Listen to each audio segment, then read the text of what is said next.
Hai, selamat datang kembali di Nonton Lagi Channel. Bagaimana nih kabar kalian? Semoga baik-baik saja ya.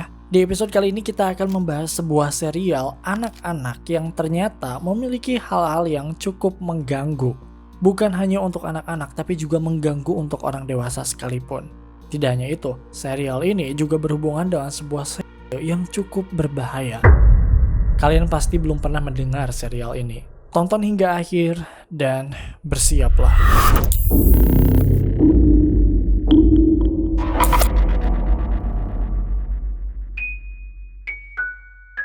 Guys, siapa di sini yang familiar dengan serial televisi anak berjudul Laptop Si Unyil? Kita yakin banyak dari kalian yang tahu serial televisi ini. Biasanya ditonton sepulang sekolah ya kan, sambil makan siang. Sebelum nonton itu tuh biasanya ada si Bolang dulu gak sih? Terus dilanjut ada Laptop Si Unyil, terus ada lagi Dunabi alias dunia binatangnya si Otan. Duh, kita sampai apal banget ya, karena emang udah jadi rutinitas kita kalau pulang sekolah nontonnya tuh acara-acara itu. Nggak tahu deh ya, sekarang masih ada nggak sih acara-acara itu? Dari ketiga acara tersebut yang paling kita favoritkan ya tentu saja adalah Laptop Si Unyil. Acara ini biasanya menampilkan proses pembuatan sepatu. Acara ini biasanya menampilkan proses pembuatan sesuatu ya, entah itu makanan, pakaian, dan lainnya. Pokoknya kita kayak diajak ke pabriknya gitu dan kayak seru aja gitu ngelihat proses di pabriknya itu, ya nggak? Nah, acara Laptop Si Unyil ini dipandu oleh sebuah boneka bernama Si Unyil yang mengajak kita ke pabrik-pabrik tadi. Si Unyil ini digerakkan oleh manusia, jadi kayak semacam boneka tangan gitu guys, paham kan ya? Nah, dalam serial ini jujur ya, kita ngerasa kalau boneka Unyil dan kawan-kawannya itu sebenarnya agak creepy. Maksudnya kebayang gak sih kalau semua bonekanya itu dikumpulin di satu ruangan dan tanpa kita tahu mereka kayak ngobrol sendiri di ruangan itu, kayak serem kan? Untungnya si Unyil ini selalu syutingnya tuh di siang hari, jadi nggak ada kesan menakutkan sama sekali. Beda sama serial anak yang akan kita bahas ini. Dari segi look, serial anak satu ini jauh lebih menakutkan karena bentuk bonekanya yang terlalu mirip dengan manusia. Gak ada kartun-kartunnya gitu loh. Kita kira cuma dari bentuk bonekanya aja. Ternyata dari segi cerita, serial anak ini juga memiliki substansi yang sangat menakutkan karena berisi doktrin-doktrin radikal mengenai agama hingga seks yang dibuat sebagai hal yang wajar. Kalian harus stay di sini karena ini tidak seperti yang kalian duga dan pastinya lebih dark dari apapun yang pernah kalian lihat. Semua ini berawal dari sebuah keluarga di Filipina pada tahun 1985.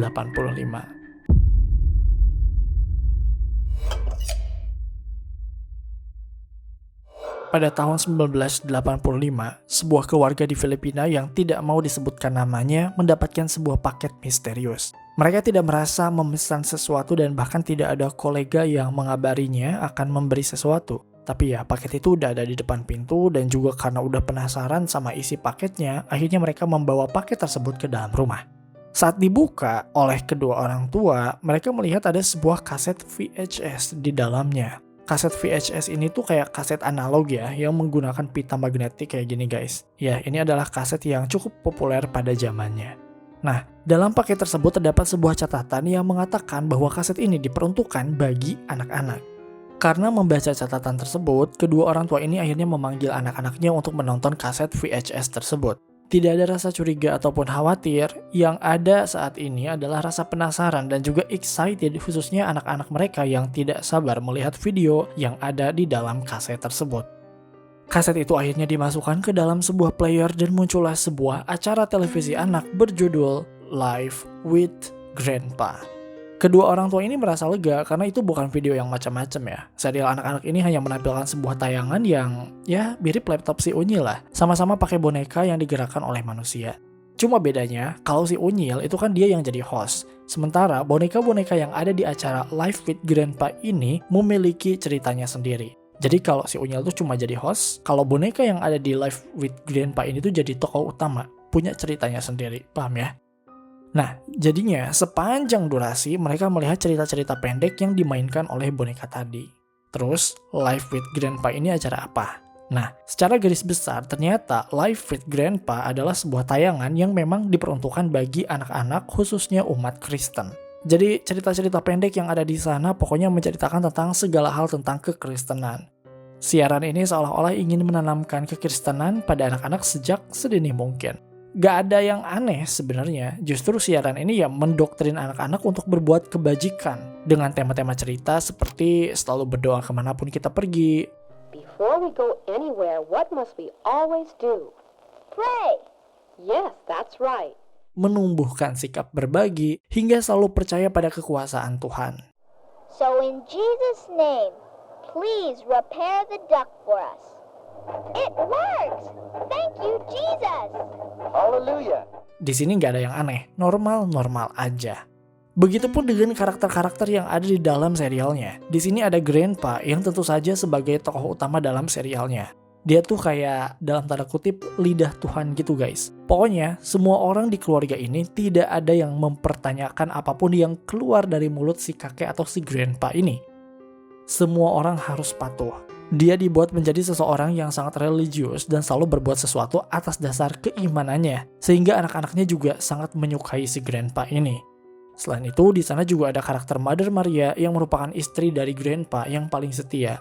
Dan dari pernikahan mereka, ada 3 orang anak yaitu Davida, Tachi, dan Davidito. Jadi sepanjang serial ini berjalan, kita hanya melihat karakter-karakter ini aja dengan cerita yang berbeda-beda. Ada sih karakter lain yang pernah muncul, diantaranya ada Auntie Sarah dan juga Uncle Alf. Namun tidak sedominan karakter lainnya. Tapi sekalinya muncul, mereka melakukan sesuatu yang aneh.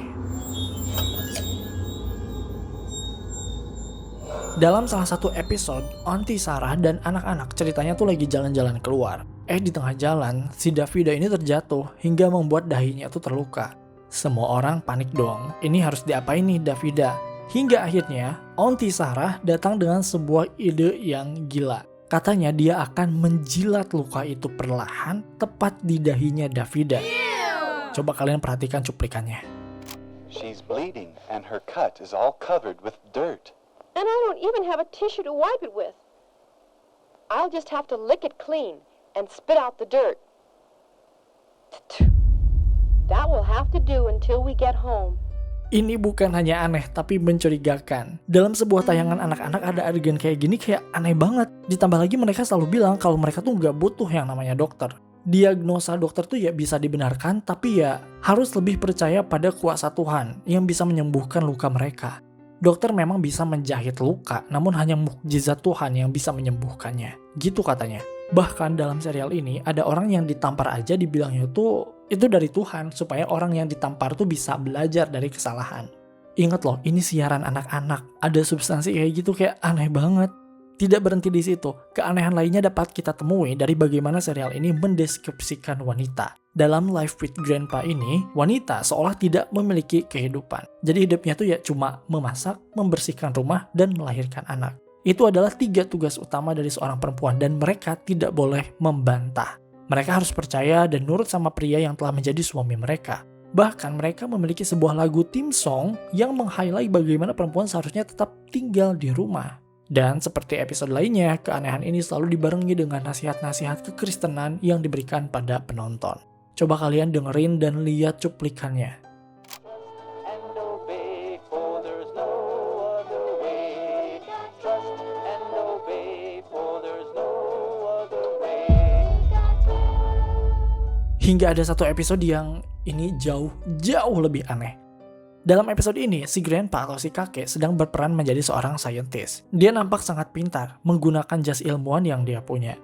Hingga akhirnya muncullah robot satu ini. Apa kalian menyadari ada sesuatu yang aneh dari robot itu? Ya, robot itu telanjang. Dan itu adalah robot perempuan, dilihat dari kepalanya yang memiliki rambut yang dikuncir ke belakang. Dan tentu saja robot ini kayak terlihat memiliki payudara yang diperlihatkan sangat jelas tanpa mengenakan sehelai kain pun. Dan si Grandpa ini tuh kayak biasa-biasa aja dan nampak memiliki hasrat tersendiri pada robot itu. Beberapa kali dia nampak menyentuh bagian payudara itu. Bayangin sebuah acara anak tapi kontennya aneh kayak gini. Di satu sisi mereka mengajarkan mengenai nilai-nilai keagamaan, tapi di sisi lain ada substansi seksual dan perilaku yang tidak wajar dari setiap karakternya. Pakai jilat dahi segala kan aneh ya. Dan ternyata ini tidak aneh sama sekali jika kalian tahu sumber asli pembuatan siaran anak ini. Jadi guys, ternyata serial anak ini berdasarkan sebuah komik yang berjudul sama, yaitu Life of Grandpa. Isinya juga kurang lebih sama, menghadirkan cerita-cerita mengenai pesan moral Kristen, kepatuhan pada Tuhan dan orang tua, dan lainnya. Namun bedanya, ternyata dalam konflik ini ternyata lebih etis. Ada satu episode yang ini aneh banget sih, judulnya Real Fathers. Episode ini memperlihatkan Tachi yang penasaran kenapa dia dan saudaranya yaitu Davidito memiliki warna kulit yang berbeda. Davidito di sini kan kelihatan kayak gelap, sementara Tachi ini lebih terang, padahal kan mereka saudara. Dan kalian tahu apa yang dikatakan oleh si Grandpa? Katanya sang istri yaitu Mother Maria telah tidur dengan dua pria yang berbeda. What? Yaitu dengan si Grandpa dan juga seorang pria lain yang dalam komik ini adalah seorang waiter di sebuah restoran Spanyol yang memang memiliki kulit yang gelap. Di sini si Grandpa bukannya marah atau emosi ya, dia malah menjelaskan bahwa itu adalah jalan dari Tuhan untuk menghadirkan anak-anaknya yang lucu. Itu adalah cara untuk membagi cinta antar sesama manusia. Manipulatif banget ya, seolah mewajarkan bahwa perempuan ya bisa dimiliki oleh dua pria sekaligus. Sama seperti siaran TV-nya, di komik ini perempuan tuh hanya memiliki tugas ya memasak, membersihkan rumah, dan melahirkan anak. Udah, gak lebih dari itu. Dan reaksi Tachi di sini juga kayak nurut-nurut aja, seolah mewajarkan hal tersebut. Dalam komik ini bahkan diperlihatkan bagaimana Mother Maria bercocok tanam dengan pria Spanyol itu. Komik keagamaan isinya bercocok tanam kayak gila gak sih? Keanehan-keanehan ini udah sangat tidak wajar. Namun kalian belum tahu kisah yang ada di baliknya yang ternyata jauh lebih menyeramkan dari apa yang kalian duga. Serial ini bukan hanya hiburan tapi juga doktrin supaya penontonnya, khususnya anak-anak, bisa mengikuti sebuah sekte yang sangat mengerikan. Sekte ini menjadikan wanita sebagai umpan supaya orang-orang bisa tertarik untuk join. Para wanita ini didoktrin untuk datang ke bar, menemui para pria yang kesepian, kemudian diajak untuk berkencan hingga bercocok tanam supaya mereka bisa join ke dalam sektenya itu. Para wanita ini bahkan dianggap berjasa hingga memiliki sebutan sebagai para pelacur Tuhan. Gila banget ya. Sekte ini bernama The Family International yang didirikan oleh seorang pria bernama David Berg.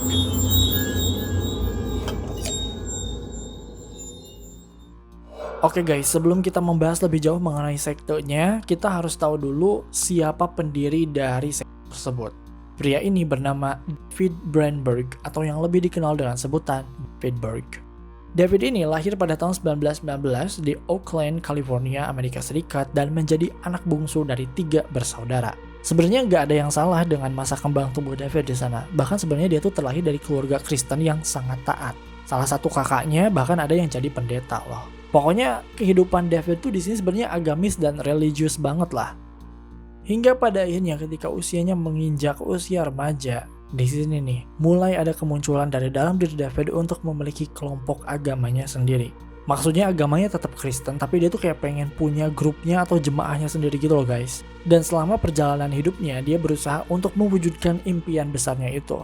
Dan pada akhirnya, David berhasil membentuk sebuah kelompok pada tahun 1968 di usianya yang akan menginjak usia 50 tahun di Huntington Beach, California. Kelompok ini menyasar remaja-remaja yang ada di sana, terutama remaja-remaja yang memang memiliki permasalahan, entah itu di lingkungan keluarga, sekolah, atau sosial. Ketika mereka kesepian, David Berg datang merangkul dan meyakinkan mereka untuk join ke kelompoknya. Apalagi pada saat itu gerakan hippie sedang tren di masyarakat Amerika Serikat. Gerakan hippie adalah sebuah gerakan budaya dan sosial yang terjadi pada warga Amerika Serikat, khususnya anak muda yang menentang nilai-nilai tradisional Amerika. Salah satunya ya mereka menentang perang dan lainnya. Mereka tuh kayak lebih pengen bebas, perdamaian, dan juga cinta.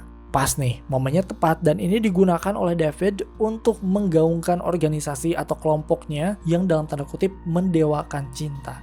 Pada saat itu, organisasi ini bernama Teen for Christ dan semenjak saat itu namanya terus berubah-ubah menjadi Children of God, The Family of Love, The Family International, dan berubah lagi menjadi The Family aja.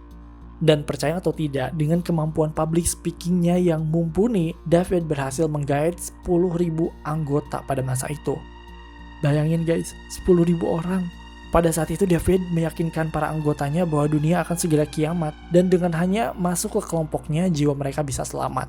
Pada awalnya ajaran-ajarannya itu sebenarnya masih oke-oke aja, masih berbasis pada kitab suci. Tapi makin lama kok makin aneh. David Berg ini mengklaim dirinya sebagai nabi atau utusan Tuhan dan jika ada anggotanya yang menentang setiap perkataan yang keluar dari mulutnya, maka sama saja dia menentang Tuhan. Banyak sekali doktrin dan ideologi menyimpang yang disampaikan oleh David. Namun dengan kemampuannya dalam public speaking, para anggotanya bisa tetap stay di dalam organisasi tersebut. 10.000 anggota bukanlah angka yang sedikit. Mereka tersebar di seluruh wilayah Amerika Serikat. Nah, salah satu cara untuk menyebarkan ideologi dan doktrinnya adalah dengan membuat sebuah metode bernama Mo Letter atau Moses Letter. Jadi biasanya David akan menulis surat yang akan dikirim ke kepala anggota di setiap daerah. Nanti si kepala anggota di daerah itu akan menyebarkannya ke anggota-anggota di daerahnya itu. Pokoknya semua hal ditulis di surat itu. Tentang puji-pujian kepada David, tentang caranya hidup yang harus sesuai dengan arahannya, hingga pengendalian sosial. Dalam Mo Letters tersebut juga, David mengatakan bahwa itu adalah wahyu dari Tuhan dan harus diikuti. Termasuk hal-hal yang sangat privasi seperti cara berhubungan seksual. Ya, kalian tidak salah dengar. Surat yang dia sebut sebagai wahyu memuat banyak hal mengenai cara berhubungan seksual, sehingga tidak sedikit isi surat-surat itu yang memiliki gambar yang sangat eksplisit dan bahkan pelecehan terhadap anak-anak. Selain itu, ada salah satu Mo Letter yang paling terkenal yang menyebabkan kelompok ini berkembang di berbagai negara. Pada tahun 1972, Berg ini menulis sebuah Mo Letter yang berisi arahan pada semua anggotanya yang ada di Amerika Serikat untuk meninggalkan negara tersebut. What? Alasannya karena Tuhan katanya akan segera menghancurkan negara itu. Dan entah udah diracunin apa ya pikiran mereka benar-benar pergi dari Amerika. Semua anggotanya itu terbagi ke dalam 130 kelompok dan mendarat di 70 negara di dunia. Termasuk salah satunya adalah Filipina. Makanya tadi di awal keluarga Filipina mendapatkan kaset Live with Grandpa tadi, ya mungkin dari salah satu anggota dari sekte ini atau mereka adalah bagian dari sekte tersebut. Dengan menyebarnya anggota-anggotanya, jangkauan David ini semakin luas dan dia semakin bisa memperkuat kendalinya. Lalu apa hubungannya dengan Live with Grandpa? Sejak para anggotanya tersebar hingga ke 70 negara, David berusaha sekuat mungkin untuk terus bisa mengendalikan para anggotanya. Selain dengan Mo Letters, dia juga menggunakan kaset video atau VHS untuk mendoktrin para anggotanya, khususnya yang masih anak-anak. Mereka semua dicuci otaknya, sehingga para anggotanya itu bisa memberikan apapun yang mereka punya untuk kelompok. Ketika mereka disuruh untuk cut off semua keluarga yang tidak join kelompoknya, ya mereka melakukan hal tersebut. Mereka jadi kurang berinteraksi dengan para penduduk lokal yang ada di sana. David Berg bahkan juga mengatur apa yang harus mereka baca, apa yang harus mereka dengar dan tonton. David Berg membolehkan semua anggotanya hanya menikmati hiburan yang dibuat khusus olehnya. Mulai dari lagu anak hingga siaran anak, dan salah satunya adalah Live with Grandpa ini. Jadi Live with Grandpa ini adalah salah satu media hiburan, tapi isinya tuh sebenarnya doktrin untuk para anggotanya gitu. Dalam siaran anak ini, Berg berusaha untuk mendoktrin anak-anak yang notabene ya pikirannya tuh masih bersih. Kemudian ia racuni dengan pemikiran-pemikiran yang radikal. Memang tidak eksplisit memperlihatkan adegan seksual yang seperti yang ada di Mo Letters ya, tapi konteksnya yang ada dalam ceritanya kan aneh banget, seperti yang kita udah sebutin di awal. Terkadang siaran anak ini mengajarkan hal-hal basic dulu ya, seperti harus happy di setiap saat atau lagu yang menyuruh anak untuk tidak membantah orang tua. Pinter ya si David ini, karena emang orang tuanya udah tergabung pada sektenya, akhirnya ya dia bikin lagu anak supaya anaknya tuh bisa patuh pada orang tua yang udah duluan masuk kelompok itu. Pemikiran-pemikiran atau doktrin yang dimunculkan oleh David kian hari kian aneh dan menjurus pada praktek bebas dengan wanita sebagai objek utamanya.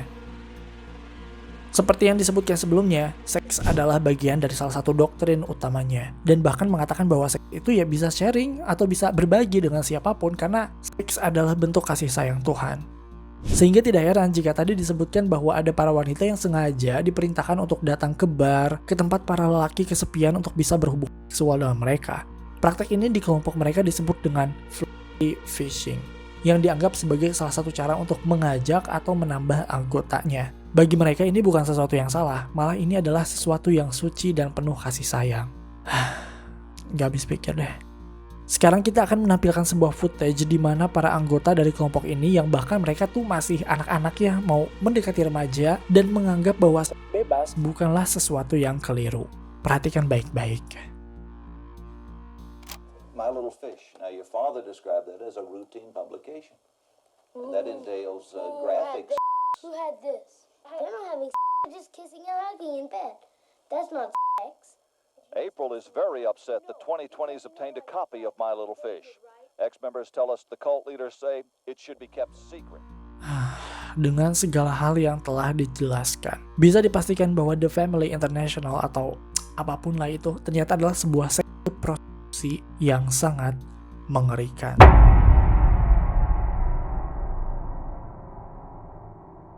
Oke guys, itu dia Creepy Crime Case part 4. Bikin merinding parah ya. Kita pas bikin naskah ini aja tuh kayak shock banget ketika menulis tiap paragraf dan ketika kita menemukan footage bukti yang ditemukan. Tapi ini belum seberapa sih guys. Nanti kita bakalan upload part 2-nya yang membahas sisi yang lebih kelam dari organisasi ini. Bahkan ada satu karakter di Live with Grandpa yang ternyata benar-benar ada di dunia nyata. Terima kasih karena telah menonton video ini hingga akhir. Luangkan waktu untuk like, share, dan komen jika kalian suka video ini. Tekan tombol subscribe dan aktifkan notifikasi loncengnya supaya kalian tidak pernah ketinggalan video-video terbaru dari kami. Dan sebagai bentuk dukungan kalian terhadap berkembangnya channel ini, mari terhubung lebih dekat dengan cara follow kami di Instagram di @nontonlagi.channel. Dan jangan lupa Creepy Crime Case kini hadir di Spotify. Sampai jumpa di episode Nonton Lagi Channel berikutnya.